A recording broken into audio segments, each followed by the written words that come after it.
আইন অনুযায়ী করে, আদালতের অনুমতি নিয়ে করে, নাকি আদালতের অনুমতি নেওয়ার তাদের কোনো প্রয়োজন নেই, তারা যা খুশি তাই করতে পারে? একটা লোকের টেলিফোন হ্যাক করা, তার বেডরুমে বা তার অন্য কোথাও স্পাই ক্যামেরা বসানো, তো এগুলো তো মানে এক ধরনের সার্ভেইলেন্স সোসাইটির চেয়েও খারাপ হয়ে যাচ্ছে, কারণ এখানে কিন্তু জাতীয় নিরাপত্তা বা কোনো অপরাধ দমনের জন্য এটা করা হচ্ছে না, এটা করা হচ্ছে স্রেফ একটা মানুষের সম্মানহানি করার জন্য, তার প্রাইভেসি লঙ্ঘন করে একটা মানুষ এবং তার সাথে যে নারী আছেন, এই নারীর কিন্তু ছবি অনেকে ব্লার করার চেষ্টা করেছেন, কিন্তু অনেকে কিন্তু ব্লার করেননি। খুবই প্রকাশ্যে চলে আসছে, সবাই দেখেছে। হ্যাঁ, তো এই এই নারীর কি দোষ? তিনি একটা সম্পর্ক করছেন, সেটা যেভাবেই হোক, এটা তার ব্যাপার, এবং এই ব্যাপারটা হচ্ছে এই এমপি এবং তার স্ত্রীর ব্যাপার, এটা আর কারো ব্যাপার না। তো এখন এটা যখন মানে জনসমক্ষে প্রকাশ হয়ে গেছে, এটা একটা কেলেঙ্কারিতে পরিণত হয়েছে, কাজে জামাত ইসলামীকে এটা পদক্ষেপ নিতেই হবে, নাহলে তারাই এই কেলেঙ্কারির অংশ হয়ে যাবে, এবং সেটা তারা অ্যাফোর্ড করতে পারে না। কিন্তু এই এই এই বিষয়টা আসলে অনেক অনেক কিছু ভাবার, এটা ভাবিয়ে তোলার মানে খোরাক আছে এই এই ঘটনায়। নিশ্চয়ই, নিশ্চয়ই। মানে দুদিক থেকেই কিছু মানে অনেকগুলো অ্যাঙ্গেল আছে জি, বিষয়টা ভাবার, একদমই তাই। অনেক। হুম। আমি একটু আরেকটা বিষয় চাই, মানে জামাতের চাপ এভয়েড করতে পারবে কিনা এই প্রশ্নটা করছিলাম। আমি একটু বিএনপি বা সরকার দলের উপরেও চাপ কেমন? যেমন দেখা যায় যে সংসদে খুব ঐক্যের কথা বলা হয়, ২ দলই মোটামুটি বলে। কিন্তু বাইরে থেকে বিশেষ করে বিরোধীরা সরকারি দলের উপরে, সরকারি দল আগে মোটামুটি টুকটাক বলা দেখলেও ইদানিং মনে হচ্ছে কম বলছেন। যদিও সম্প্রতি মাননীয় প্রধানমন্ত্রী বলেছেন যে আগে স্বৈরাচার ছিল, এখন গুপ্তরা প্রকাশ করছেন। এরকম একদম সরাসরি ইঙ্গিত করে বিরোধীদের প্রতি বলেছেন। আর বিরোধীরা তো ধরেন একদম কুলাঙ্গার থেকে শুরু করে প্যাকেট করে লন্ডনে পাঠিয়ে দেব, টাল্টি-বাল্টি করছে, পায়ের তলায় মাটি নেই, এরকম নানান রকম কথা তো বলছেনই। গণ-অভ্যুত্থানের হুমকিও পর্যন্ত আবার দিচ্ছেন। হুম, হুম। আন্দোলন করে সরকার পতনের হুমকিও দিচ্ছেন। উম মানে আপনার কাছে কি মনে হয় রসায়নটা আসলে কেমন? সরকারি দল, বিরোধী দলের সংসদে ঐক্য, বাইরে হুমকি। রসায়নটা কেমন মনে হচ্ছে? আমার তো মনে হয় বাংলাদেশে আসলে কোনো বিরোধী দল নেই। যেটা হচ্ছে যে আমরা আমরা একটা খেলা, কারণ বিএনপি এবং জামাত ইসলামী দীর্ঘদিনের মিত্র, তারা রাজনীতি করেছে একসাথে, নির্বাচন করেছে একসাথে, রাজপথে আন্দোলন করেছে একসাথে, শেখ হাসিনার পতন ঘটিয়েছে একসাথে, হুম, এবং সেই পতনের একটা ফসল ছিল এই এই এনসিপির আগমন। তো এখন এনসিপিও এই বলয়ের কাছে, এটা একটা ক্ষমতার বলয়। তারা বিরোধী দল বলুক থাকুক আর যাই থাকুক, তারা সবাই ক্ষমতার বলয়, এবং তারা একসাথেই আছে, এবং তারা দেশের একটা অংশ, তারা দেশটা পুরাটা না, কারণ দেশের একটা বৃহৎ অংশ দেশে আওয়ামী লীগ এবং তার যে মিত্র দলগুলো, সেইগুলোকে বাইরে রেখে এই বলয়টা তৈরি করা হচ্ছে, এবং এই বলয়টা হচ্ছে পার্লামেন্টের 100% হচ্ছে এই বলয়টা। কাজেই এদের মধ্যে একটা বিবাদ আছে, বিবাদটা হচ্ছে আমার দৃষ্টিতে জুলাই সনদ নিয়ে। হুম, জুলাই সনদটা আপনার মনে আছে যে জামাত এবং এনসিপি এরা চাচ্ছিল, এরা দাবি করছিল অন্তর্বর্তী সরকারের উপর, যাতে এই জুলাই সনদ ইলেকশনের আগে গণভোটে পাশ করিয়ে ইলেকশনের আগেই এটা সংবিধানের অংশ করা হোক, এইটা ছিল তাদের দাবি। কিন্তু বিএনপির চাপের মুখে শেষমেশ ইউনূস সরকার এটাকে ইলেকশন এবং গণভোট একসাথে করে দিয়েছে। হুম, যে গণভোট নিয়ে এখন বিএনপিরও আপত্তি আছে, কারণ বিএনপি মনে করে এই গণভোটটাই বেআইনি, এবং তারা গণভোটের অর্ডারটাই পাশ করেনি মানে সংসদে। কাজেই এই জুলাই সনদ নিয়ে হচ্ছে এদের মধ্যে গন্ডগোল, কারণ বিএনপি চায় না যে জুলাই সনদে যা আছে তার সবগুলো বাস্তবায়ন করা, বা তারা করতে চায় না। তাদের যে 31 দফা ছিল ওটার মধ্যে যারা যা ছিল সেগুলো তারা বাস্তবায়ন করতে প্রস্তুত, কিন্তু এর মধ্যে আরো অনেক কিছু আছে যেগুলোর সাথে তারা একমত না, এবং তারা ওই আলোচনার সময় নোট অফ ডিসেন্ট দিয়ে রেখেছিল। কাজেই তারা বলছে আমাদের নোট অফ ডিসেন্ট আছে, আমরা কেন এগুলো বাস্তবায়ন করব? তো এখন আপনি দেখবেন যে এই যে আন্দোলনের হুমকি জামাত দিয়েছে এক সময়, এনসিপি দিচ্ছে এখন, এগুলো সবই কিন্তু এই জুলাই সনদ কেন্দ্রিক। হুম। এটা কিন্তু ওই হামের মানে মানে সরকার পরিচালনার ক্ষেত্রে কি গাফিলতি হচ্ছে, মূল্যস্ফীতি কত দূর হচ্ছে, সরকার কি পদক্ষেপ নিচ্ছে, মন্ত্রী কি বলছেন না বলছেন, সেটা নিয়ে কিন্তু আন্দোলনের হুমকি না। শিক্ষামন্ত্রীর বিরুদ্ধে কিন্তু জামাত বা এনসিপি আন্দোলন করেনি, করেছিল স্কুল কলেজের শিক্ষার্থীরা, হুম। কলেজের শিক্ষার্থীরা যারা আর কি ভুক্তভোগী, তার যে সিদ্ধান্ত ছিল বৃষ্টির মধ্যে পরীক্ষা নেওয়ার। কাজেই একটা বিরোধী দল যেভাবে সরকারকে কাঠগড়ায় দাঁড় করাবে, সরকারের কার্য মানে মানে কাজ নিয়ে প্রশ্ন তুলবে, তাকে জবাবদিহির মুখে দাঁড় করবে, সেটা কিন্তু বিএনপি এবং সরি এই জামাত এবং এনসিপি করছে না। তাদের মূল লক্ষ্য হচ্ছে জুলাই সনদ এবং এই গণভোটের বাস্তবায়ন। গণভোট হয়েছে এবং তারা চায় কিন্তু যে স্কুল কলেজের শিক্ষার্থীদের ব্যাপারটা যেটা বললেন, তাদের পেছনেও কারো, কারো ইন্ধন ছিল। ইঙ্গিত গেছে কিন্তু জামাত বা এনসিপি বা বিরোধী পক্ষের প্রতি একটা ইঙ্গিত গেছে। আবার কেউ, কেউ আওয়ামী লীগের প্রতিও ইঙ্গিত করেছে। তবে যদি মানে আওয়ামী লীগ থাকতো নিশ্চয়ই মানে আইন শৃঙ্খলা বাহিনী হাতে নাতে তাদেরকে ধরার চেষ্টা করতো, সেরকম কিছু গ্রেপ্তার হয়নি। ফলে তাদের দিকে ইঙ্গিতটা বিশ্লেষকরা কমই দিয়েছে বলে আপাতত বোধ করি। আপনার বিশ্লেষণ থাকলে বলতে পারেন। কিন্তু জামাত এবং এনসিপি তারা এটার পেছনে ইন্ধন দিচ্ছে, এরকম একটা বিশ্লেষণ অনেকেই দিয়েছেন। কেউ আবার এরকমও আসছে যে মানে অছাত্ররা কারা এর মধ্যে ঢুকে গেল, তারা বলছেন হাসিনাকে যেভাবে তাড়ানো হয়েছে এই সরকারকেও বিদায় করা হবে, মানে এরকম স্লোগান শোনা গেছে। ফলে অনেকেই যোগসূত্র খুঁজেছেন। আবার ধরেন হাসনাত আবদুল্লাহ, নাসিরউদ্দিন পাটোয়ারি, তারাও এই আন্দোলনকে কেন্দ্র করে একদম কড়া হুঁশিয়ারি দিয়েছেন, একদম খোদ তারেক রহমান থেকে শুরু করে বিএনপিকে। ফলে তারা তো এই আন্দোলনটাকেও আসলে ওন করেছেন কিনা। না, আমার মনে হয় যে অনেক অনেক বেশি দেখা হচ্ছে এখানে, যত না ছিল তার চেয়ে বেশি দেখা হচ্ছে। যেরকম আপনার যদি আপনি মনে করতে পারেন যে 2018 সালে যে নিরাপদ সড়ক আন্দোলন, হুম, সেটা তো স্কুল ছাত্রদের ছিল, হুম, স্কুল ছাত্রছাত্রীদের। কিন্তু আপনি যদি ফেসবুক দেখেন, দিনের পর দিন কিন্তু যারা মানে স্কুল ছাত্রছাত্রী না, যারা বয়স্ক, যারা অ্যাক্টিভিস্ট, তারা কিন্তু এদেরকে পরামর্শ দিয়ে যাচ্ছে যে বাচ্চারা তোমরা এটা করো, তোমরা সেটা করো, তোমরা কিন্তু এই পথে যাবা, ওই পথে যাবা না, হুম, তোমরা কিন্তু এদের কথা শুনবা না, তোমরা কিন্তু আন্দোলন চালিয়ে যাবা। এই এখন এই যে আন্দোলনটা হয়ে গেল, ছোটখাটো একটা আন্দোলন হয়ে গেল মিলনের বিরুদ্ধে, শিক্ষামন্ত্রী তার বিরুদ্ধে, এখানে কিন্তু আপনি সেরকম বাইরে থেকে একটা ইন্ধন যোগানোর লক্ষণ আমি দেখিনি যে কেউ মানে লেগে আছে, তাদেরকে পরামর্শ দিচ্ছে, তাদেরকে পথ দেখাচ্ছে বা কিভাবে অর্গানাইজ হতে হবে। সেটা কিন্তু ছিল না, এবং আন্দোলনটা কিন্তু বেশি দিন চলেও নেই। কাজে আমার মনে হয় না যে এই আন্দোলনকে পুঁজি করে কেউ সরকারকে উৎখাত করার ষড়যন্ত্র করছে। এটা আমার মনে হয় বেশি বেশি বলা হচ্ছে, যদি কেউ বলে থাকে। আমরা একটু ষড়যন্ত্র তত্ত্বে মানে শুনতে পারলে ভালো লাগে, আমরা মানে নিজেরা দিতে পারলেও আমরা নিজেদেরকে অনেক জ্ঞানী মনে করি। তো বাংলাদেশে অনেক সময় এই ধরনের ষড়যন্ত্র তত্ত্ব মানে আকাশে বাতাসে ঘুরে বেড়ায়, কিন্তু কিন্তু ধরেন এগুলো এইখানে আবার একটা এই ছোট ছোট ক্ষেত্রে আমি সেটা ট্রাই দেখি না। কিনা, এগুলো আবার ধরেন মানে ছোট ছোট একটা চেষ্টা কিনা। যেমন ধরেন সেই যে আপনি বলছেন সড়ক আন্দোলন, তাতেও সরকার পতন হুম, হয় নাই, কিন্তু সেটাও একটা থ্রেড তৈরি করেছিল, আস্তে আস্তে বড় হয়েছিল। সেটাও একটা হুম, ছোট আন্দোলন ছিল। বা ধরেন তার আগে কোটা বিরোধী আন্দোলন, সেটি প্রথমবারের যেটি হুম। কোটা সংস্কার আন্দোলন যেটি হলো, সেখানেও মানে সেটাও একটা পর্যায় পর্যন্ত গিয়েছিল, সেটাতেও সরকার পতন পর্যন্ত যাওয়ার মতো ছিল না। কিন্তু ছোট আন্দোলন, এরকমই একটা ছোট আন্দোলন থেকে শুরু হয়ে একদম সরকার পতন হলো, সেটাও একটা ছোট কোটা আন্দোলনই ছিল। সেখান থেকে এরকম বড় মানে ছোট একটা আন্দোলন যে বড় হবে না, ছোট ছোট ট্রাই যে বড় জায়গায় গিয়ে পৌঁছাবে না, তা তো আসলে বর্তমান আশপাশের দেশগুলোতেও যদি তাকাই সেরকম তো মনে হয় না। মানে ছোট না, আন্দোলন থেকেই তো সূত্রপাত। হ্যাঁ, কিন্তু এটা হচ্ছে পরিস্থিতির উপর নির্ভর করবে। আপনার শেখ হাসিনার বিরুদ্ধে যখন 2024 সালে আন্দোলন শুরু হলো, তিনি অলরেডি 15 বছর ক্ষমতায়, হুম, অলরেডি 3টা খুবই বিতর্কিত নির্বাচন তিনি করেছেন। অলরেডি অনেক লোক গুম হয়েছে, হুম, অলরেডি অনেক লোক বিচার বহির্ভূত হত্যাকাণ্ডে শিকার হয়েছে। কাজেই তার কিন্তু দাঁড়িপাল্লায় যদি মাপেন, তার অপরাধের পাল্লা কিন্তু অনেক ভারী ছিল। কাজেই 2024-এর আন্দোলনের সাথে আপনি এই মিলনের বিরুদ্ধে আন্দোলনটাকে হুম, মেলাতে পারবেন না। হুম, কারণ এখন এই সরকার 4-5 মাস হুম, ক্ষমতায় আছে। তার কিন্তু অপরাধের পাল্লাটা এখনো নাই, এখনো শুরু হয়নি। হুম, হ্যাঁ, ওইটাই ছিল প্রথম। তিনি একটা ফাউল করলেন আরকি। কিন্তু ওটা একটা ফাউল ছিল। এটা হয়তো তিনি না বুঝে করেছেন। তো ওই না বুঝে করার জন্যই তার পদত্যাগ করা উচিত। কারণ একটা মন্ত্রী না বুঝে কেন কাজ করবে? তো যাই হোক।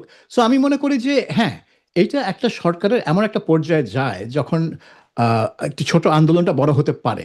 2018 সালে কেন বড় হয়নি? ২টা আন্দোলন ছিল।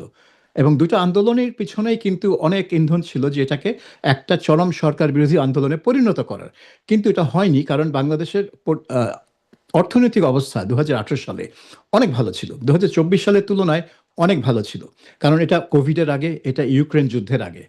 আর এই রোহিঙ্গাদেরকে দেশে ঢুকতে দিয়ে শেখ হাসিনা তখন আন্তর্জাতিক পরিসরেও কিন্তু অনেক প্রশংসিত হুম, হচ্ছেন। তাহলে বাংলাদেশের অবস্থা খুবই ভালো। কাজেই মধ্যবিত্ত শ্রেণীর লোকজন কিন্তু সেভাবে আতঙ্কিত বা হুমকির মুখে ছিল না।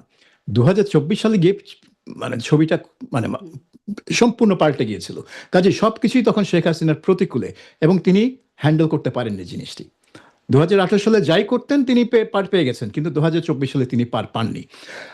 এই এখন এই যে এই আন্দোলনটা হলো, যে পিছনে যেই থাকুক না কেন, অনেকেই হয়তো এটাকে সূত্র ধরে কিছু হুমকি ধামকি করছে সরকারকে, কিন্তু তারাও জানে যে এই মুহূর্তে একটা আন্দোলন, সরকার বিরোধী বা সরকার পতনের আন্দোলন তৈরি করা, এটা এটা একটা হুম, কাল্পনিক ব্যাপার।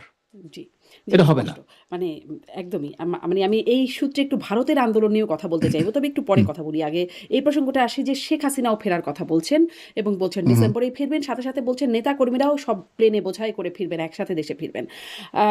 প্রথমত আসলে এ নিয়ে অনেকগুলোই প্রশ্ন। প্রথমত যে যেই রাজনৈতিক বাস্তবতা, আবারও সেই এই সরকার মাত্র ৪-৫ মাস গেছে, তাদের পাল্লাটা ওরকম আপনি মেপে দেখলেন, বললেন যে কি হুম। অবস্থা। সেই মানে রাজনৈতিক বাস্তবতার মধ্যে মনে হয় যে সত্যি, সত্যি ডিসেম্বরে শেখ হাসিনা এরকম দলবল নিয়ে ফিরতে পারবেন, সেই বাস্তবতা আছে? এই মুহূর্তে তো মনে হচ্ছে নাই, এই মুহূর্তে। কিন্তু উনি বলছেন ডিসেম্বরে ফিরবেন। তো ৫ মাস। ৪-৫ তো মাসে। আপনি জানেন একটা কথা আছে যে রাজনীতিতে ১ সপ্তাহই অনেক দীর্ঘ সময়। ৫ মাস তো মানে অনেক, অনেক লম্বা সময়। কাজেই এই ৫ মাসে কি হয় এটা আপনি এটা বলতে পারবেন না। এই মুহূর্তে সরকার থেকে বলা হচ্ছে যে ১ম এ তো একেবারে ডিনাই করা হচ্ছিল যে তিনি কি বলছেন না বলছেন আমার আমলেই নিতে চায় না। তিনি প্রাসঙ্গিক না। তিনি অতীত হয়ে গেছেন। তারপরে তারা মানে মোটামুটি এসে বলছেন যে তিনি আসলে তাকে গ্রেফতার করা হবে, তাকে আত্মসমর্পণ করার সুযোগ দেওয়া হবে না। গ্রেফতার করার পর তার রায় কার্যকর করা হবে। তারপর বলছেন যে হ্যাঁ, তার যদি আপিল করার সুযোগ থাকে সেটা আইন বলে দিবে। উনারা এখন আইন প্রক্রিয়ার কথা বলছেন যে শেখ হাসিনা ফিরলে কি প্রক্রিয়া হতে পারে। কাজেই তাদের মাথায় কিন্তু বিষয়টা অলরেডি ঢুকে গেছে যে তিনি ফিরতে পারেন। এখন ফিরবেন কিনা সেটা তো পরের কথা। কিন্তু সরকারের যারা এখন দায়িত্বশীল ব্যক্তি মন্তব্য করছেন, তারা কিন্তু এমনভাবে কথা বলছেন যে এ ফেরাটা একেবারে অসম্ভব ব্যাপার না বা অকল্পনীয় ব্যাপার না। এখন এ আজকে থেকে ৫ ডিসেম্বর এই সময়ের মধ্যে কি হবে? একটা আলোচনা হতে হবে।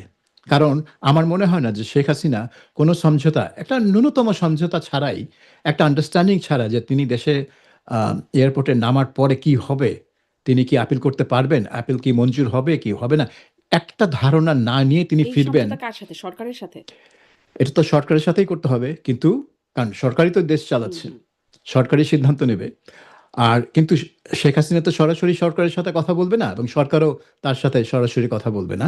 তো আমার মনে হয় বাংলাদেশের যে ইতিহাস, বিএনপি আওয়ামী লীগ কখনোই ক্রাইসিস টাইমে একে অপরের সাথে কথা বলে না। বিদেশি কেউ এসে মধ্যস্থতা করে। হুম। এটা আমরা অতীতে দেখেছি। আগে তারা প্রকাশ্যে আসতো, সোনারগাঁও হোটেলে থাকতো, সুইমিং পুলে সাঁতার কাটতো এবং হুম। আম আ বিকেলে গিয়ে মিটিং করত। এখন যেটা হবে সেটা এটা নিশ্চয়ই পর্দার আড়ালে হবে। যদি কিছু এখন হয়। ধরেন বিদেশি কারো আমার সাথে, সাথে মনে পড়ল যে সার্জিও গোর আসছেন, ট্রাম্পের বিশেষ দূত এই মাসের শেষের দিকে। মানে বিদেশি কারো বলতে এরকম একটা উপস্থিতি তো এখন আসছে। এটা কি কোনো বার্তা? এটা অনেকেই মনে করছেন যে ঠিক এই মুহূর্তে কেন গোর আসছে। কারণ গোর তো শুধু ভারতে নিযুক্ত আমেরিকান অ্যাম্বাসেডর না। তিনি তো পুরা দক্ষিণ হুম। এশিয়ার আমেরিকার প্রতিনিধি। কাজেই দক্ষিণ এশিয়ার সব দেশের বিষয়ে তিনি নাক গলান। এবং আপনি খেয়াল করবেন যে ভারতের নতুন হাই কমিশনার দীনেশ ত্রিবেদী যেদিন নিযুক্ত হলেন, সেদিনই কিন্তু তিনি হুম। সার্জি গোর তাকে একটা অভিনন্দন করে আম এক্সে একটা পোস্ট দিয়েছিলেন। এখন এটা খুব বিরল একটা ঘটনা যে আমি হচ্ছি এই দেশে অ্যাম্বাসেডর। সেই দেশের অ্যাম্বাসেডর আরেক দেশে, তাকে আমি কেন অভিনন্দন করতে যাব? হুম। আমার কি এখানে? সো আমার মনে হয় যে ত্রিবেদীর সাথে তার একটা সম্পর্ক আছে। এটা বন্ধুত্বপূর্ণ সম্পর্ক হোক, কাজের ক্ষেত্রে সম্পর্ক হোক, বাট গোর এবং ত্রিবেদী অনেক বয়স্ক। তার বোধহয় বয়স ৭৫ এর কোঠায়। সার্জিও গোর বোধহয় ৪০ এরকম কিছু হবে। কিন্তু আম আমার মনে হয় তাদের মধ্যে কিছু যোগাযোগ আছে। এবং আমি শুনলাম যে গোর যখন ঢাকায় থাকবেন তখন তিনি ত্রিবেদীর সাথে দেখাও করবেন বা ত্রিবেদী তার সাথে দেখা করবে। হুম। কারণ সম্পর্কটা হবে এরকম, কারণ তিনি সিনিয়র। তার পজিশনটা, যেহেতু তিনি পুরো দক্ষিণ এশিয়ার জন্য আমেরিকান এনভয়, ত্রিবেদী তার সাথে দেখা করবেন। তো এটাও একটা আ স্ট্রেঞ্জ ব্যাপার যে আমেরিকার দূত আসছে ঢাকায় বাংলাদেশের সাথে বাইল্যাটারাল হুম। বিষয়ে আলাপ করার জন্য। সেখানে ভারতীয় হাই কমিশনার কেন তার সাথে দেখা করবে? কাজেই এইসবের অনেক গুজব, জল্পনা-কল্পনার ডানাপালা হুম। মেলা শুরু করে দেয় যখন এসব ঘটে। যে তাহলে কি গোর এই ভারত সরকারের কাছ থেকে হাসিনার বিষয়ে কোনো বার্তা নিয়ে আসছে কিনা? এটা হতেও পারে, নাও হতে পারে। না, একেবারে উড়িয়েও দেওয়া যায় না, আবার হলফ করে বলাও যায় না।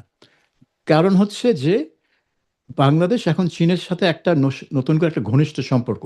আগেও ছিল কিন্তু এখন আরো জোরদার করার চেষ্টা করছে।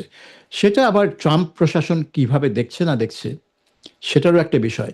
আবার ট্রাম্প প্রশাসন চায় ভারতের সাথে একটা ভালো সম্পর্ক রাখতে। আবার বাংলাদেশের সাথে ভারতের সম্পর্ক প্রায় নাই বললেই চলে। এখনো ওই ইউনূস সরকারের আমলে যে সম্পর্ক ভেঙে গিয়েছিল সেটা পুনরায় মেরামত করা হয়নি। কাজেই অনেক কিছু বিষয় আছে এখানে ট্রাম্প সরকারের বাংলাদেশের সাথে আলোচনার, কিন্তু কতটুকু করবে এবং সেখানে শেখ হাসিনা কতটুকু মানে জায়গা পাবে, সেটা হচ্ছে বড় প্রশ্নের বিষয়। কিন্তু আমার মনে হয় যে এটা সার্জিও গোরের এই ভিজিটে হোক আর পরে অন্য কোনো সূত্র ধরে হোক, একটা বিদেশি কাউকে এই মধ্যস্থতা করতে হবে, কারণ আওয়ামী লীগ বিএনপি একে অপরের মুখ দেখতে পারে না এই মুহূর্তে। কাজেই আলোচনা করবে, সমঝোতা করবে, এটা তাদের পক্ষে সম্ভব হবে না। এবং এই এই মানে বিদেশি পক্ষ বলতে আপনি ভারতকেও বলতে পারেন, যুক্তরাষ্ট্রকেও বলতে পারেন, বা কোনো এক না কোনো একটা পক্ষ এখানে মধ্যস্থতা করবে। কিন্তু আমার মনে হয় না এই মধ্যস্থতা প্রকাশ্যে হবে, জনসমক্ষে হবে। কারণ দুজনের কেউই স্বীকার করবে না যে আদৌ কোনো আলোচনা হচ্ছে, কারণ দুজনেই মনে করে যে এখানে তখন আমরা এখন তো একটা নতুন ক্যারেক্টার, মানে এর আগেও এরকম বিদেশিরা এসে মধ্যস্থতা করেছে, জাতিসংঘ বা হুম, যুক্তরাষ্ট্রই আমরা এই ভূমিকাতে দেখেছি। এখন জামাতে ইসলামী একটা বড় ক্যারেক্টার যারা বিরোধী দলে আছে, ফলে তারা আসলে কি তাদের কতটুকু প্রভাব, তারা নিশ্চয়ই কোনোভাবেই চাইবে না যে আওয়ামী লীগ কোনোভাবেই ব্যাক করতে পারুক, সো তারা কিরকম প্রভাব ফেলবে? শুধু জামাত ইসলামী নয়, এনসিপির কথা ধরেন, তারা ওটা তো তো জোট, আরো একটা ঘোরতর জোটের মধ্যে তো বলছি আর কি, হ্যাঁ। আরো ঘোরতর বিরোধী। কারণ এই ক্ষেত্রে কিন্তু আপনি জোট ফোট দেখবেন না, এনসিপি নিজের থেকে চলবে, জামাত নিজের থেকে চলবে, আচ্ছা। কিন্তু তাদের অবস্থান একই হবে। তারা বিএনপি সরকারের উপর চাপ সৃষ্টি করার চেষ্টা করবে যাতে কোনোভাবেই শেখ হাসিনাকে 1 ইঞ্চি ছাড় না দেওয়া হয়। আপনি দেখেন আন্তর্জাতিক অপরাধ ট্রাইব্যুনালের যে চিফ প্রসিকিউটর, তিনি খুব, আমি দেখলাম তার একটা ক্লিপ, যে মনে হচ্ছে খুব মন খারাপ তার। তিনি বলছেন যে আমি যে মানে তার নাম যে এটা তার উচিত প্রত্যর্পণ চুক্তির অধীনে বন্দী হিসেবে ফেরা। তিনি স্বেচ্ছায় নিজে নিজে ফিরবেন, এটা তো ঠিক হচ্ছে না। মানে একটু গোস্সা করেছেন তিনি যে কি হচ্ছে এটা, তিনি কেন একা একা নিজে নিজে ফিরবেন। কাজেই কিন্তু এটা দেখে মনে হলো যে তিনি ধারণা করছেন যে শেখ হাসিনা যে স্বেচ্ছায় ফেরার ঘোষণা দিয়েছেন সেটা হয়তো কার্যকরী হবে। কিন্তু জামাত এবং এনসিপি অবশ্যই চেষ্টা করবে যে যাতে কোনোভাবেই শেখ হাসিনাকে কোনো ছাড় না দেওয়া হয় এখানে। এবং নাহিদ তো বলেছে যে তিনি শুধু ফিরবেন ফাঁসিতে ঝোলার জন্য, ফাঁসির রায় কার্যকরের জন্যই তাকে ফিরতে হবে, আর কোনো কিছু না। তো ওইটা তো হবে না, কারণ বাংলাদেশ সরকার শেখ হাসিনাকে ফাঁসি দেবে এটা আমি বিশ্বাস করি না। তো যাই হোক, তারা চায় যে শেখ হাসিনাকে ফাঁসি দেওয়া হোক। আম, এখন তারা এই যে আপনি একটু আগেই বলছিলেন যে রাস্তায় আন্দোলনের হুমকি, তো এই আগামী 5 মাসে এই রাস্তার আন্দোলনটায় যে ইস্যু, আমি যেটা মনে করি জুলাই সনদ হবে মেইন ইস্যু, সেই ইস্যুর সাথে যে হাসিনার ফেরার বিষয়টা যোগ হবে না তার কোনো নিশ্চয়তা নেই। আমার মনে হয় যোগ হয়ে যাবে। তারা যদি মনে করে যে এই সরকার একটু দুর্বল হচ্ছে আওয়ামী লীগের প্রতি, তারা আওয়ামী লীগের সাথে একটা সমঝোতা করার চেষ্টা করছে, তাহলে কিন্তু তারা আরো এ, আহ, বেশি একটা সরকার বিরোধী অবস্থানে চলে যাবে, কারণ তারা চায় না কোনোভাবেই আওয়ামী লীগ মাঠে ফিরে আসুক। অ্যান্ড ফানি ব্যাপার হচ্ছে যে আওয়ামী লীগ মাঠে না থাকলে তো বিএনপিরই লাভ হয়, কারণ আমরা তো গত নির্বাচনেই দেখলাম হুম। আওয়ামী লীগ মাঠে না থাকা বিএনপির মানে ক্ষেত্রে এটা হচ্ছে ফাঁকা মাঠে গোল দেওয়ার মতো। হ্যাঁ, কারণ এটা তার কোনো, আসলেই তার কোনো হুম। প্রতিদ্বন্দ্বী নেই, জামাত কোনো প্রতিদ্বন্দ্বী না। তারা কিভাবে 31% ভোট পেল আমার নিজেও বুঝে উঠতে পারি না। হ্যাঁ, কিন্তু কাজেই বিএনপি তো চাইবে না, মানে বিএনপি তো চাইবে যে একটা আওয়ামী লীগ বিহীন রাজনীতি হলে তারা খুব সুন্দরভাবে তারা মিলেমিশে জামাত এবং এনসিপির সাথে দেশ চালাতে পারবে। কিন্তু সেটা মানে তারা এটা নিশ্চয়ই জানে যে এটা একটা ঝুঁকিপূর্ণ স্ট্র্যাটেজি, কারণ আওয়ামী লীগের মতো দলকে বাদ রেখে আপনি দেশটাকে স্থিতিশীল রাখবেন এবং অর্থনৈতিক কর্মকাণ্ড ঠিকমতো চলবে, সবকিছু ঠিকমতো চলবে, এটা আপনি বেশি দিন এক্সপেক্ট করতে পারেন না। হুম। শেখ মাত্র হাসিনা তো তার 4-5 মাস। মানে একটা প্রমাণই দেখিয়েছেন। মানে বিএনপি বা বাকি দলগুলোকে বাদ রেখে ভোট থেকে তারা তো খুব বেশি দিন, মানে অনেকদিন চলেছেন আসলে, ১৫ বছর চলেছেন। খুব বেশি দিন তো চলতে পারেনি। সেটা কি একটা এক্সাম্পল হয়ে দাঁড়াবে কিনা তাদের জন্য, বা নিবেন হ্যাঁ, কিনা? যদিও শেখ হাসিনা তো ইতিহাস দেখে দু না হাজার আমাদের রাজনীতি। জি। 10 বছর তিন পরপর দুইটা নির্বাচন করে তারপরে ওই মানে ভুয়া নির্বাচন করে 5-5-10 বছর তিনি শাসন করেছেন হুম, কোনো বাধা ছাড়াই। কিন্তু হুম, এখন মনে হয় যে এই এই একই জিনিস রিপিট করা এটা কিন্তু ডিফিকাল্ট হবে। আর মানে বিশেষ করে বিএনপি কতটুকু পারবে, আর আওয়ামী লীগ যেভাবে পুলিশ প্রশাসন এবং সেনাবাহিনী তিনটাকেই কিন্তু তার পক্ষে নিয়ে ফেলেছিল। কিভাবে নিয়েছিল আমি জানি না, কিন্তু নিয়েছিল। তারা আওয়ামী লীগের কাজই করছিল, আওয়ামী লীগকে টিকিয়ে রাখার কাজেই তারা নিয়োজিত ছিল, কারণ তারাও মনে করছিল যে এই মুহূর্তে দেশটাকে স্থিতিশীল রাখতে হলে আওয়ামী লীগকে ক্ষমতায় রাখতে হবে। কিন্তু তারা যদি মনে করে যে দেশটাকে স্থিতিশীল রাখতে আওয়ামী লীগকে ফিরিয়ে আনতে হবে, ক্ষমতায় না রাজনীতির মাঠে, তাহলে তারাও কিন্তু ওই মানে সেভাবেই সরকারকে হুম। উপদেশ দিবে যে তো সবকিছু নির্ভর করে যে আমি আওয়ামী আরেকবার লীগের একটু সুনির্দিষ্টভাবে প্রশ্নটা করি যে মানে আপনি বলছেন আরো একটু সামারাইজ করে যদি বলেন এই বিষয়টা যে তাহলে ঠিক কি বিষয়ের উপরে আওয়ামী লীগের ফেরাটা নির্ভর করছে? শেখ হাসিনা তো বলছেন ডিসেম্বরে ফিরবেন, কিন্তু তার ফেরাটা আসলে নির্ভরশীল কিসের উপরে? কিসের উপরে? প্রথমত সরকারের সাথে তার একটা সমঝোতা হতে হবে, ন্যূনতম সমঝোতা, যে তিনি ফিরলে কি হবে, গ্রেফতার হবেন, আত্মসমর্পণ করতে পারবেন, আপিল করতে পারবেন, আপিল করলে আপিল মঞ্জুর হবে, ওনার কি জামিন মঞ্জুর হবে, এইসব বিষয় তাকে মানে একটা সমঝোতা করতে হবে, সে যেভাবেই হোক। তাহলে তিনি জানবেন যে তিনি অবতরণ করলে ঢাকায় তার কি হবে, তার পদক্ষেপগুলো কি হবে। সেটা হচ্ছে এক। 2 নম্বর হচ্ছে যে তার নিরাপত্তার একটা নিশ্চয়তা নিশ্চয়ই চাইবেন তিনি, যে তিনি এয়ারপোর্টে নামা মাত্রই যেন কেউ তাকে গুলি করে হত্যা না করে, বা জেলে নেওয়ার পর যেন জেলে আবার সেই 75 সালে 3রা নভেম্বর মতো কেউ এসে হুম। তার তার সেলে ঢুকে তাকে গুলি করে হত্যা না করে। এই নিশ্চয়তা তিনি চাইবেন, and এই নিশ্চয়তা সরকারকে দিতে হবে, আর তো কেউ দিতে পারবে না। কাজে আমার মনে হয় এই দুইটা হচ্ছে মিনিমাম। যদিও তিনি রয়টার্সের সাথে সাক্ষাৎকারে বলেছেন যে তিনি চাইবেন যে তার দলের উপর যে নিষেধাজ্ঞা, তার কার্যক্রমের উপর যে নিষেধাজ্ঞা, সেটা তুলে নেওয়া হোক, এবং জেলে যে তাদের নেতাকর্মীরা আছেন অনেক দিন ধরে, প্রায় 2 বছর বেশি, প্রায় 2 বছর ধরে বিনা বিচারে আছেন, তাদেরকে জামিনে মুক্তি দেওয়া হোক। এখন এই দুইটা দাবি যদি তিনি করেন তাহলে সেটা হয়তো ডিফিকাল্ট হয়ে যাবে, কারণ তিনি তো ওই পজিশনে নেই নতুন শর্ত দেওয়ার বা দাবি করার। তার অবস্থান তো দুর্বল, সরকারের অবস্থানের চেয়ে তার অবস্থান অনেক দুর্বল। কাজে এই ধরনের দাবি তিনি করতে পারবেন কিনা, বা দাবি করলেও সরকার এটা মানবে কিনা জানি না।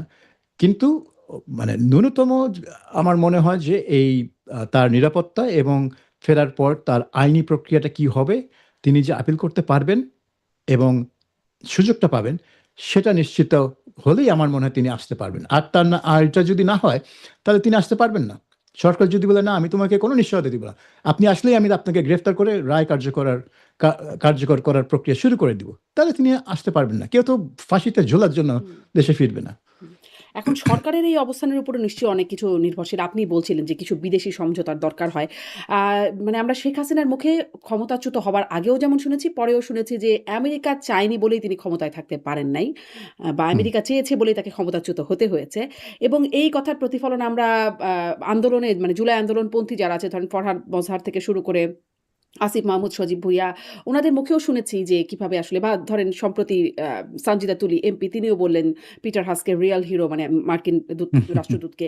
আ ফলে তাদের মুখে শুনেছি, আবার যুক্তরাষ্ট্রেরও গবেষক থেকে শুরু করে বিশ্লেষক থেকে শুরু করে মার্কিন স্টেট ডিপার্টমেন্টের সাবেক কর্মকর্তা এমনকি ডোনাল্ড ট্রাম্পের মুখেও শুনেছি $29 মিলিয়ন সহায়তা দেবার কথা। ফলে একটা বিষয় আছে। এখন মানে এটা যদি বলি যে আমেরিকা চেয়েছে বলে শেখ হাসিনা ক্ষমতাচ্যুত হতে হয়েছে।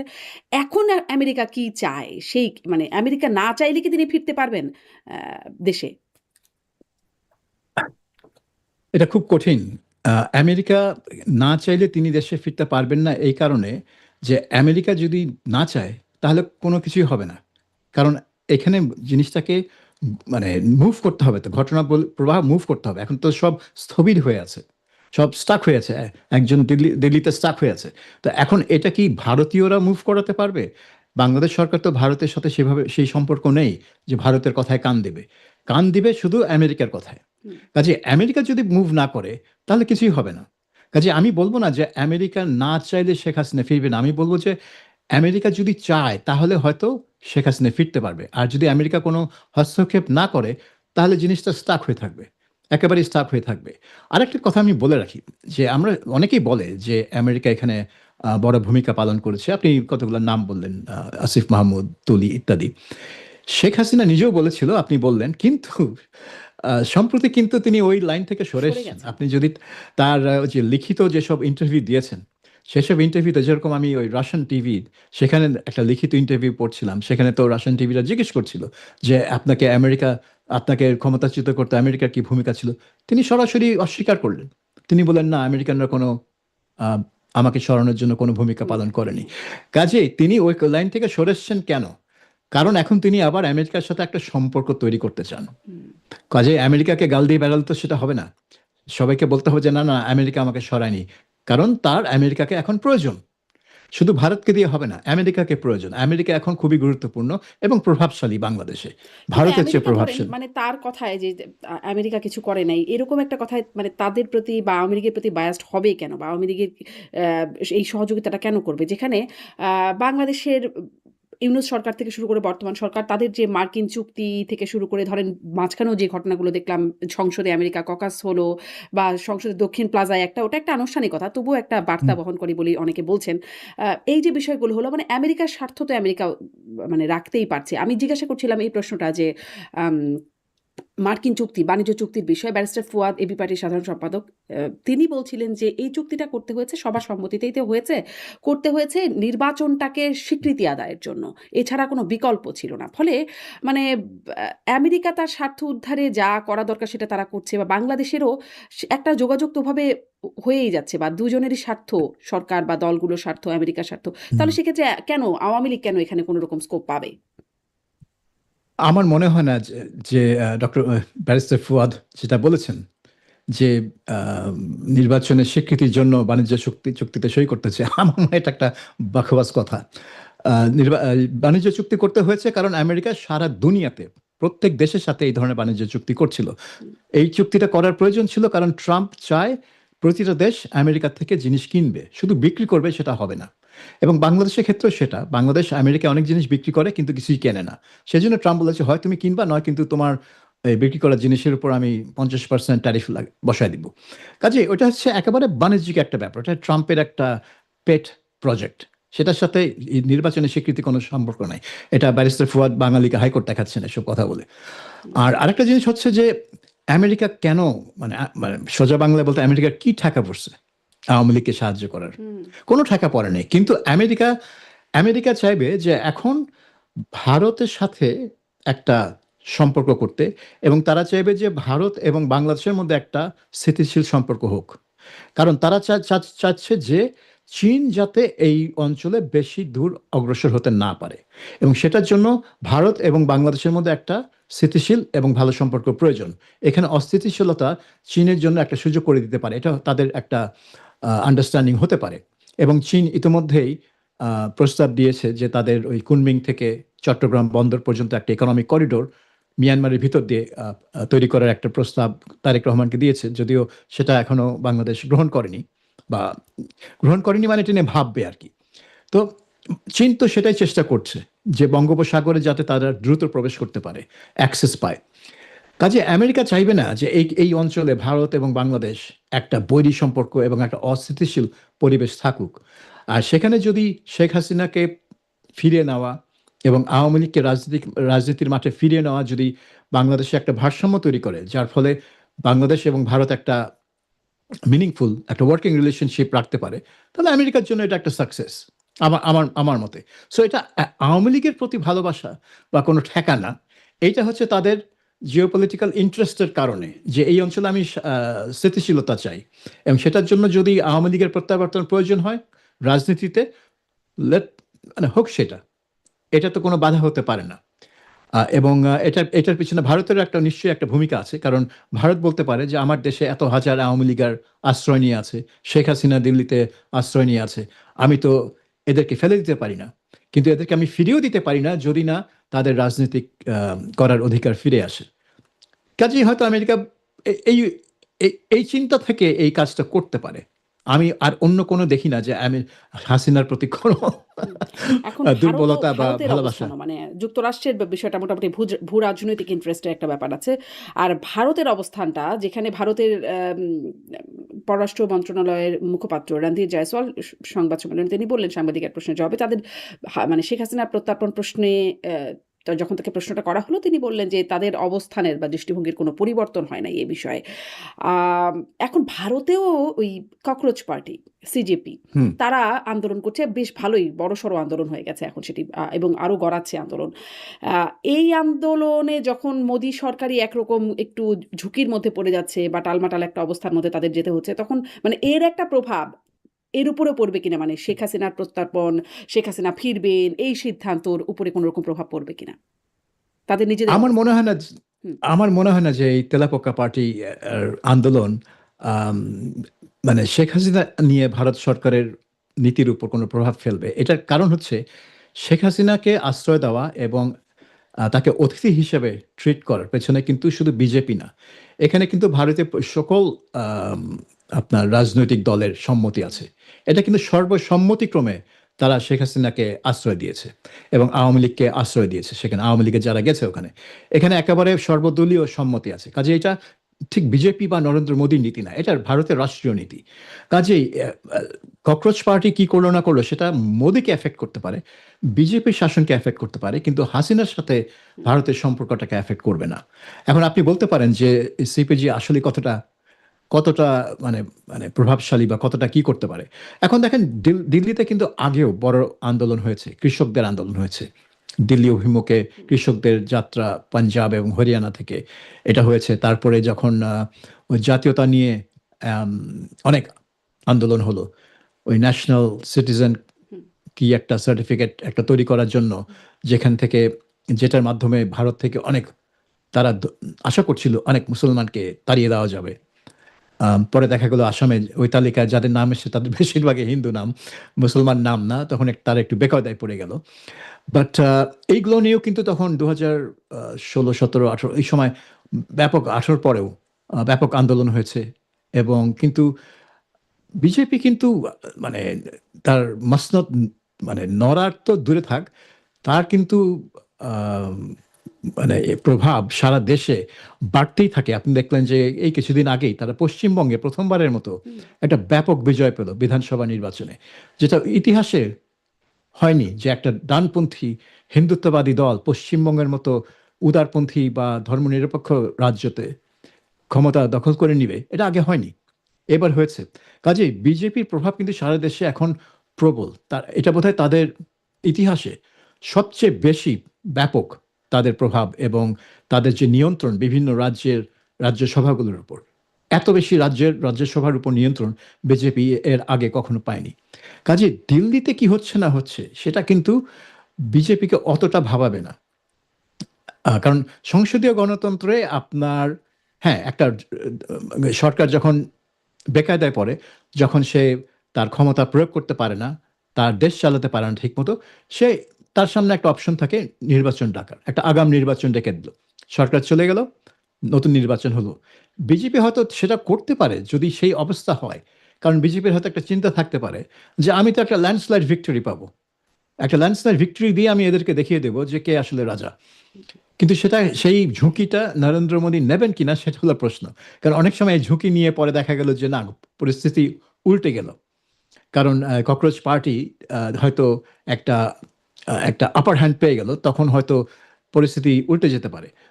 সো একদিক থেকে আপনি এই ভারত যেহেতু একটা প্রাদেশিক একটা ফেডারেল সিস্টেম সেখানে শুধু দিল্লিতে ক্ষমতা নিয়ে টানাটানি করলে হবে না। বিভিন্ন রাজ্যের ক্ষমতা তো অন্যদের হাতে, রাজ্য সরকারের হাতে। কাজেই আপনি দেশের সরকার মানে পাল্টাতে গেলে আপনাকে নির্বাচনে জয়ী হয়ে আসতে হবে। কাজেই বিজেপিকে কনভিন্স করাতে হবে এই ককরোচ পার্টিকে যে তোমাদেরকে নির্বাচন দিতে হবে। তো সেটা মানে সেই রকমের প্রেশার ক্রিয়েট করার ক্ষমতা এই ককরোচ পার্টির এখনো আছে বলে আমার মনে হয় না। কিন্তু তারা যে সেটা অর্জন করবে না সেটা তো বলা যায় না। সেটা তো অর্জন এক করতেই পারে। প্রকারের কারণ তাদের সাথে তো বিভিন্ন বিরোধী মানে দলগুলো যারা তারাও যেমন কংগ্রেস সেই আন্দোলনের মধ্যে যোগ দিয়েছে। রাহুল গান্ধী তাদেরকে ধরে নিয়ে মানে সেই দেখা গেল যে মোদির বাসার সামনে তারাও বিক্ষোভরত অবস্থায় আছেন।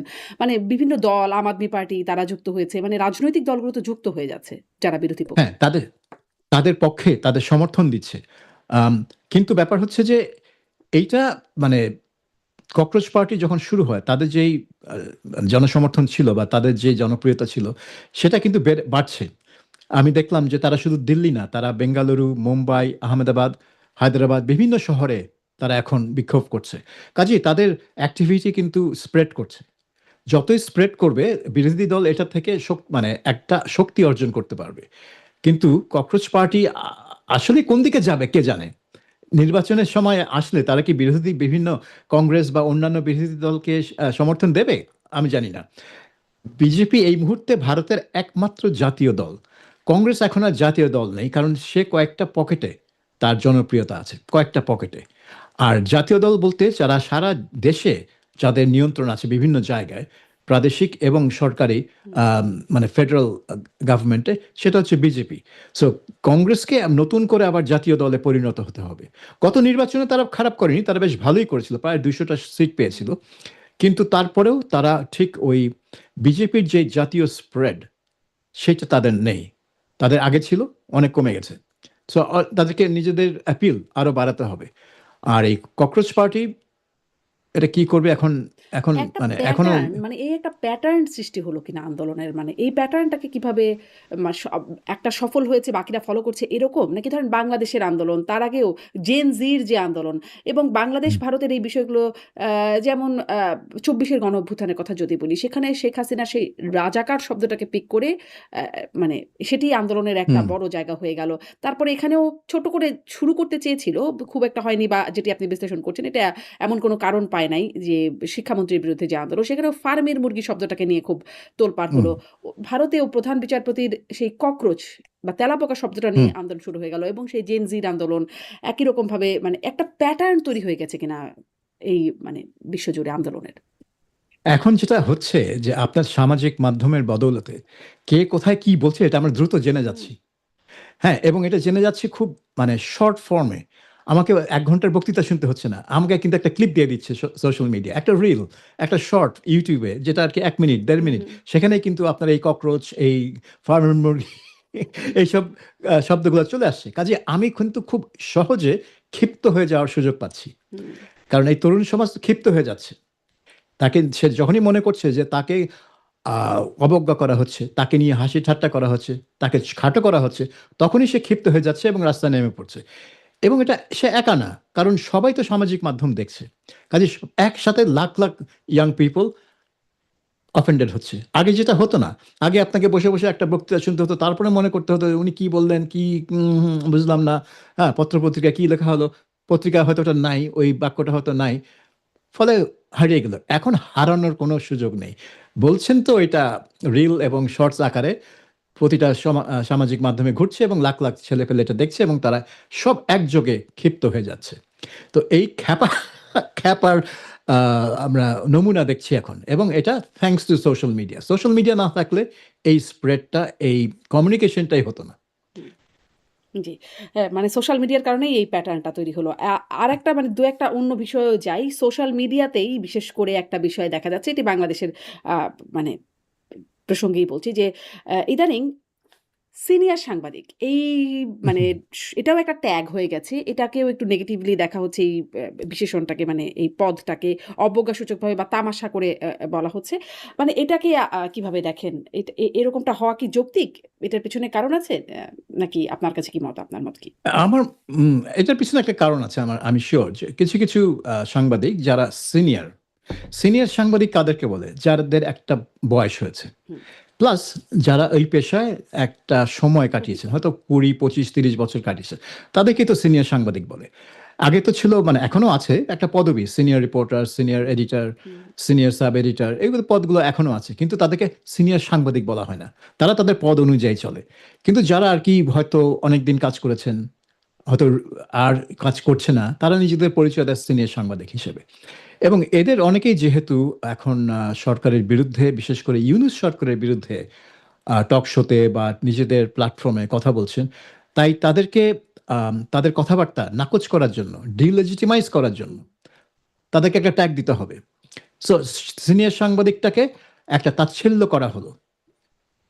মানে একটা তাচ্ছিল্য করা হলো যাতে তাদেরকে মানুষ তাচ্ছিল্যের চোখে দেখে। এবং তাদেরকে চোখে মানে মানুষের চোখে খাটো করার মানেই হচ্ছে তারা যে বক্তব্য দিচ্ছে সেটাও খাটো করা। আসল টার্গেট হচ্ছে তারা যে কথা বলছেন, তাদের যে বক্তব্য, সেটাই হচ্ছে টার্গেট। কিন্তু সেই টার্গেটে পৌঁছানোর জন্য আপনার তো ওই কথা মোকাবেলা করতে গেলে আপনাকেও তো যুক্তিতর্ক দিতে হবে। তো আপনি অত ঝামেলার মধ্যে যেতে চান না। তাই আজকের দুনিয়ায় সবচেয়ে ভালো হচ্ছে লেবেলিং। আপনি লেবেল করবেন, আপনি তাকে ডিলেজিটিমাইজ করবেন, আপনি তাকে ক্যানসেল করে দিবেন। এবং এইটাই হচ্ছে এফোর্ট। এখন আমার কাছে সেজন্য আমি মনে করি এই যে তাচ্ছিল্য করা হচ্ছে সিনিয়র সাংবাদিক ট্যাগ নিয়ে, এটা খুবই দুঃখজনক, এবং এটার পেছনে যেই মোটিভেশন কাজ করছে সেটা খুবই মারাত্মক এবং নেতিবাচক। আমি জাস্ট একটা জিনিস আমি ভাবছিলাম যে সাংবাদিক কারা? যারা সাংবাদিকতা করে। কিন্তু সাংবাদিকতা তো আজকাল শুধু ওই কোনো পত্রিকা বা টেলিভিশনে কাজ করবে তারাই সাংবাদিক, এই দুনিয়া তো আর নেই। এই যে আপনি এখন কোনো টেলিভিশনে কাজ করেন, কিন্তু আপনিও সাংবাদিক, আপনি সাংবাদিকতা করছেন। আমিও এখন কোনো প্রতিষ্ঠানে কাজ করি না, কিন্তু আমিও সাংবাদিক। আমি প্রচুর লেখালেখি করছি, আমি ইন্টারভিউ দিচ্ছি, আমি ইন্টারভিউ নিচ্ছিও। কাজেই আমিও সাংবাদিক। কিন্তু যারা সাংবাদিক ছিল কিন্তু পরবর্তীতে সরকারি চাকরি করে, তারপরেও সরকারি চাকরিতে কর্তব্যরত অবস্থাতে যদি তা নিজেদেরকে সাংবাদিক বলে পরিচয় দেয়, এখানেই তো একটা গন্ডগোল। আমি মানে পার্টিকুলারলি দেখেন ওয়াশিংটনের যেই বাংলাদেশের প্রেস মিনিস্টার আছেন গোলাম মুর্তজা, হুম, হুম। তিনি একজন ক্যারিয়ার সাংবাদিক ছিলেন, কিন্তু তারপরে তিনি প্রেস মিনিস্টার হন। একটা বিয়ে করো, হ্যাঁ, এই ধরনের বেদবদেরকে, এই যে আমির হামজা, এদেরকে বিভিন্ন গ্রুপ, প্রতিষ্ঠান, ব্যবসা প্রতিষ্ঠান থেকে মাসওয়ারা খাওয়ায়, মাসওয়ারা খাওয়ায় খাওয়ায় বিপদের সময় এই বক্তব্যগুলো দেওয়ায়। না, এই যদি অবস্থা হয় তাহলে আমরা কোন ধরনের মানে বিরোধী দল পেয়েছি? এবং শুধু বিরোধী দল নয়, বিরোধী দলের সঙ্গে, প্রধান বিরোধী দলের সঙ্গে আরো অনেক দল যুক্ত রয়েছে। আহ এরা কোন দিকে নিয়ে যাবে বাংলাদেশকে? যে এনসিপিরা যে রাজাকার শাবক, আমি এনসিপি দেরকে গত কয়েকদিন যাবত রাজাকার শাবক বলতেছি এই জন্য, আমি মাহমুদা মিতুর বক্তব্য চিল্লানি শুনে আমি বলছি এটা অবশ্যই একটা রাজাকার শাবকের চিল্লানি। সে যেভাবে বলছে, কি বলছে শব্দটা শোনেন না, যে বাংলাদেশে সৎ লোকের শাসন একমাত্র জামাতি প্রতিষ্ঠা করতে পারবে। হুম, হুম, ও একটা দল করে না, দল করে না, এনসিপি করে না, তাহলে হুম, ও যে দল করে সে দলের নাম বলতো। সেই দল পারবে সেটা না বলে জামাতের কথা কেন বলে? এটা কেবলমাত্র তার বাপ দাদা, তার পরিবার রাজাকারের পরিবার, এই জন্য এরকম করে বলতেছে, এই জন্য এত মায়া, চিল্লায়ে গলার রক ছিঁড়ে ফেলতেছে যে সৎ লোকের শাসক জামাত করতে পারবে। এই যে নাসিরউদ্দিন পাটোয়ারি, ও ও স্বরাষ্ট্রমন্ত্রী, কি বলছে, স্বরাষ্ট্রমন্ত্রী নাকি মাদক ব্যবসা করে। মানে এইটা এইটা কি কি ভিত্তিতে বলছে, কি কি ভিত্তিতে বলছে? কোনো ভিত্তি আছে? কি কি প্রমাণ? কোনো প্রমাণ দিতে পারে নাই। বরঞ্চ ওকে বলা যায়, ও তো বলছে ওর বাপে জামাত করতো গোপনে, ওর বাপে মায়ে গোপনে জামাত করতো, ওর বাপে হলো রাজাকার, মায়ে হলো নারী রাজাকার। এছাড়া আর কি বলবো? এবং ও বলছে শিবিরের বায়াত আছে, তাহলে তো ও রাজাকার শাবক। প্রমাণ আছে, ও প্রমাণ থাকাও সত্ত্বেও রাজাকার শাবক বললে দেখে মাইন্ড করবে, কিন্তু প্রমাণ না থাকা সত্ত্বেও যাকে ইচ্ছে তাকে ব্লেমিং করতেছে। এবং এই এই হাদি হত্যার বিষয়ে আজকে নতুন তথ্য দিচ্ছি। হাদি হত্যার বিষয়ে জামাতের আমির কি বলছে? জামাতের আমিরের পিএস হাদিকে চাপাচাপি করছে, এখান থেকে সরে যেতে হবে। কেন সরে যেতে হবে? জামাতের জোটের ওখানে প্রার্থী দেবে, সেই প্রার্থীকে এই পাটোয়ারি, তাহলে পাটোয়ারিকে হাদি হত্যায় জড়িত, এই জায়গা ফাঁকা করতে হবে পাটোয়ারিকে, বলেন। এবং সব স্ক্রিপ্ট রেডি, হাদি হত্যার 10 মিনিটের মধ্যে সাদিক কায়েম পড়তেছে, মির্জা আব্বাস ভাইয়ের ইট খুলে নিয়ে আসতে হবে। হুম, হুম, হুম, স্ক্রিপ্ট রেডি না? হুম, স্ক্রিপ্ট রেডি না? হাদির বোন প্রশ্ন করছে না, সে প্রশ্ন করলো না জাবের কেন এই মামলার আসামি হলো। অতি উৎসাহী হয়ে যখন কেউ কোনো একটা মামলার আসামি হয়, প্রাসঙ্গিক না হওয়া সত্ত্বেও, তখন বুঝতে হবে তার একটা ইন্টেনশন আছে। এই ধরনের ঘটনায় অপরাধী নিজেই মামলা করে বসে থাকে। বাংলাদেশে অনেক এক্সাম্পল আছে, অনেক এক্সাম্পল আছে। হাদির ভাই বলেছে যে আমি একটা লেখা লিখবো হাদি হত্যার বিষয়ে, যেখানে ইনকিলাব মঞ্চের নাম আসলে তোমরা মন খারাপ করো না। বলেন, এই কথাগুলো কি মানে তদন্ত হওয়া উচিত না? সাদিক কায়েমকে জিজ্ঞাসা করা উচিত না সঙ্গে সঙ্গে সে কেন বললো যে মির্জা আব্বাসী খুলে নিয়ে আসবে? বলেন। খুব সোজা হিসাব, সোজা ইকুয়েশন, এর চেয়ে সস্তা ইকুয়েশন আর নাই। যে কি হাদির কিছু হইলে ওই আসনে ক্ষমতাবান ব্যক্তি, প্রভাবশালী ব্যক্তি মির্জা আব্বাসকে ধরবে, স্ক্রিপ্ট রেডি, এবং নিশ্চিন্তে নির্বিঘ্নে পুরা বিএনপি কে স্যাবোটেজ করছে। তাহলে এই ঘটনা, হাদি হত্যার ঘটনায় একমাত্র ক্যাশ করছে কে বলেন? বিজনেস করছে কে? লাভবান হয়েছে কে? কোন একটা হত্যাকাণ্ডে যে লাভবান হয় সেই হত্যার সঙ্গে জড়িত, এটা স্পষ্ট ভাবে বলা হয়। এই যে এটা স্পষ্ট এই যে কথা। বলতেছে, দেখেন, আপনার হলো অসংখ্য আওয়ামী লীগ যারা জামাতে যোগ দিছে, বিএনপিতে যোগ দিছে, আবার হলো এনসিপিতে যোগ দিছে, ঠিক একই প্রক্রিয়ায় হাদির খুনিরা ইনকিলাব মঞ্চে যোগ দেয়নি কি? জামাত অবশ্যই, অবশ্যই, জামাত নেতার অবশ্যই। জামাত নেতার জামাত নেতার সন্তান ইত্তেফাক ইনকিলাবে নিউজ হয়েছে না, তাকে হাদির সঙ্গে পরিচয় করাই দিছে। এই তথ্য তো বের হইলো না। হুম, জাবের বলছিল পাই পাই করে টাকার হিসাব দিবে, ফেসবুকে পোস্ট দিয়ে হিসাব দেওয়া শেষ। কিন্তু আমার তো জানা দরকার যে হাদির খুনি জাবেরকে টাকা দিছিল কিনা। জাবেরের কাছে অনেকেই টাকা দিছে, এবং হাদির খুনি জাবেরকে টাকা দিতে পারে, নাও দিতে পারে, এবং জাবের সৎ মন মানসিকতা নিয়ে সে টাকাটা গ্রহণ করতে পারে।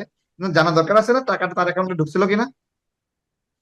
তাহলে পাটোয়ারিদেরকে জিজ্ঞাসাবাদ করা উচিত না? তাহলে কেন করছে না? এবং আপনি যে মন্তব্যটি করলেন স্বরাষ্ট্রমন্ত্রী সালাউদ্দিন আহমেদ সম্পর্কে, নাসিরুদ্দিন পাটোয়ারি যে মন্তব্যটি করেছে যে স্বরাষ্ট্রমন্ত্রী মাদক ব্যবসা করেন, অন্য কেউ যদি এ ধরনের কোনো মন্তব্য করতো, একটা তো সরাসরি এ ধরনের মন্তব্যের জন্য মামলা হতো, দ্বিতীয়ত সাইবার সিকিউরিটি অ্যাক্টে মামলা হতো যে গণমাধ্যমে বা তার এই বক্তব্যগুলো প্রচার হচ্ছে। তাহলে নাসরুদ্দিন পাটোয়ারি সম্পর্কে কোনো ধরনের কোনো আহ আইনগত ব্যবস্থা নেওয়া হচ্ছে না। এই এর দুর্বলতা স্বরাষ্ট্রমন্ত্রী অথবা বিএনপির না, কোথায়? না, বিষয়টা ওই রকম না। আপনার আপনি কখনো ছাগলের পাশাপাশি দাঁড়াইছিলেন? ছাগল ছাগল ছাগল নামে একটা প্রাণী আছে।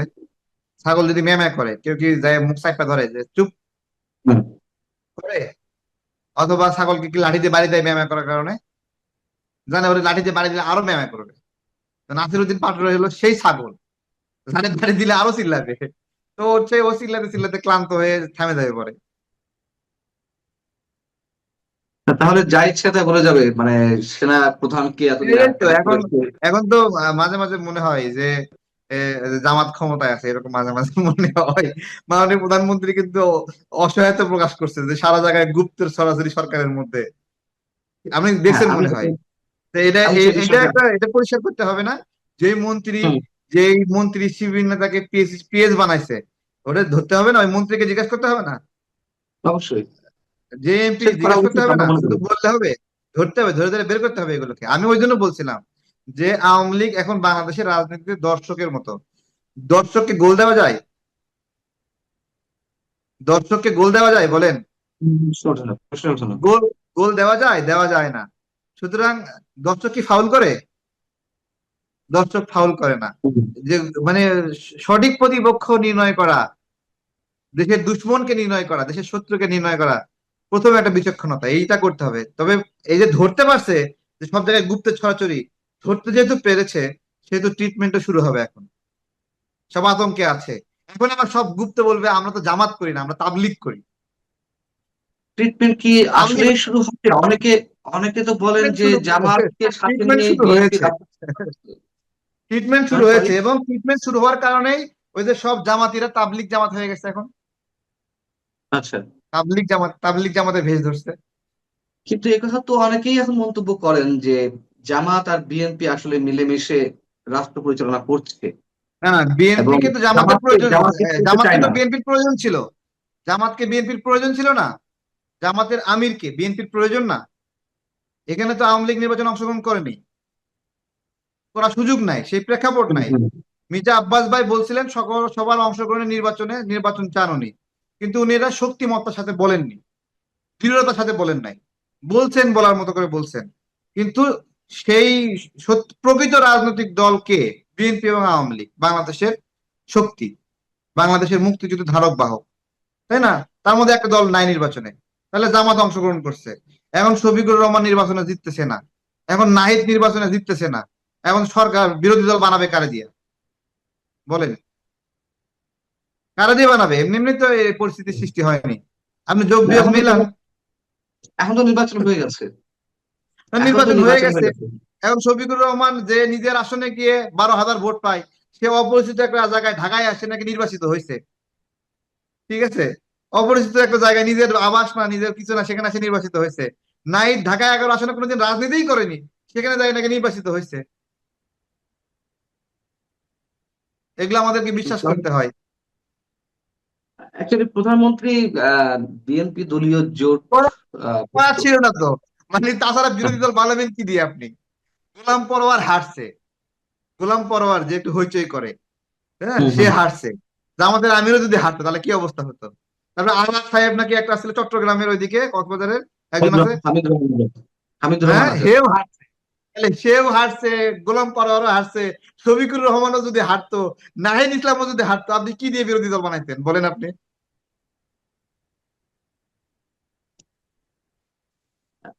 আমি একটু জানতে চাচ্ছিলাম যে বিএনপি জোটভুক্ত দলগুলোর সঙ্গে প্রধানমন্ত্রী বৈঠক করলেন, সৌজন্য সাক্ষাৎ করলেন, সবাইকে এক জায়গায় করলেন, এবং তিনি ওইখানে আপনি বলছেন যে অসহায়ত্ব প্রকাশ করেছেন, গুপ্ত চারিদিকে রয়েছে, তিনি এই মন্তব্য করেছেন।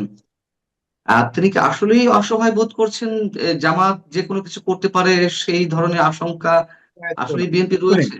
আমি বলি, আপনার বাড়ির চাকর অথবা নিম্ন শ্রেণীর কেউ আপনাকে জাস্ট বিরক্ত করতে পারে, আপনার বড় কোনো ড্যামারেজ করার মানে সুযোগ রাখে না। জামাত হলো এই সার পোকার মতো, এরা জাস্ট বিরক্ত করবে, কিন্তু আপনার বড় ড্যামারেজ করার ফিটনেসই নাই। আসলেই কি কারণ তাই? না না আপনার না, যে ওই শরীর ফিটনেসও নাই, ওই তাদের পক্ষে ফিটনেসও রয়েছে, নাই। বি টেস্টে শোনেন, তাদের পক্ষে আমি রয়েছে। আমি আমি আমি এই বিষয়ে বলি, একটা শিবির ছানা, রাজাকার শাবক, ও গুপ্ত হয়ে কেন থাকে?